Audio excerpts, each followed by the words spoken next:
C'est bien une femme, il n'y a aucun doute.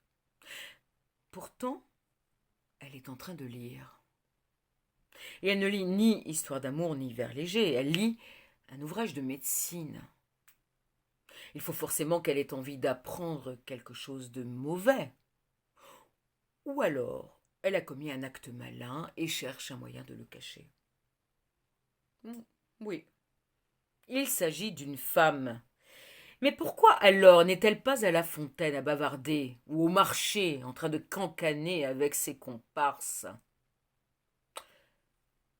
C'est une femme en train de lire, tranquillement. Ah mais, il doit s'agir d'une sorcière. Oui, ce doit être ça. Elle en a tout l'air. Elle s'appelle Hélène. La Morelle noire de Teresa Moure, parue en première édition le 16 août 2024 aux éditions La Contralée, 454 pages, traduite par Marielle Leroy. La chronique est en date du 12 décembre 2024.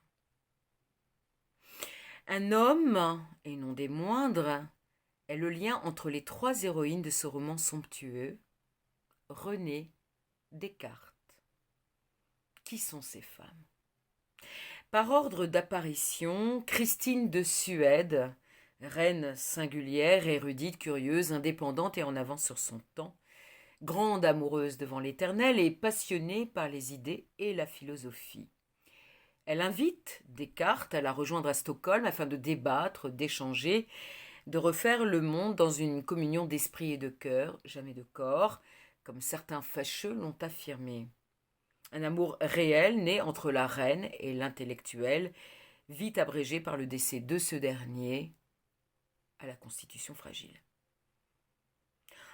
En héritage, voici qu'il laisse à la monarque un paquet de lettres bien mystérieuses. Et voici Hélène Jans, herboriste, guérisseuse, femme des plus instruites, amoureuse de sa liberté, toujours en deuil de sa petite fille morte à 5 ans. De condition modeste, elle fut la compagne non déclarée d'un certain Descartes. Après le décès de leur enfant, leurs liens se sont relâchés, Hélène poursuivant sa quête de savoir. Elle souhaite laisser en legs particulier à ses sœurs un ouvrage précieux, le Livre des femmes, un herbier où figure évidemment en bonne place la mystérieuse Morelle noire. La troisième silhouette s'approchant de nous est bien contemporaine et des plus énigmatiques, qui est cette Inès Andrade, étudiante en pleine rédaction de sa thèse sur Descartes. Comment écrire des lignes originales sur un tel sujet qui n'aurait pas encore été rédigé? N'aurait-elle pas en sa possession un trésor particulier?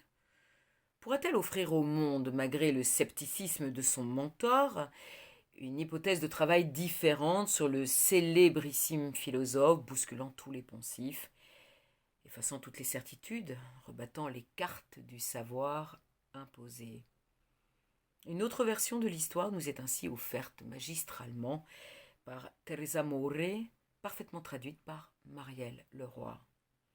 Ouvrage historique somptueux, bénéfique, d'une érudition accessible, complétant le portrait officiel du grand homme de touche féminine, nuançant somptueusement sa biographie transmise sans contestation possible depuis des siècles. Roman intrigant qui m'a totalement subjuguée. Gratitude, Teresa Moure.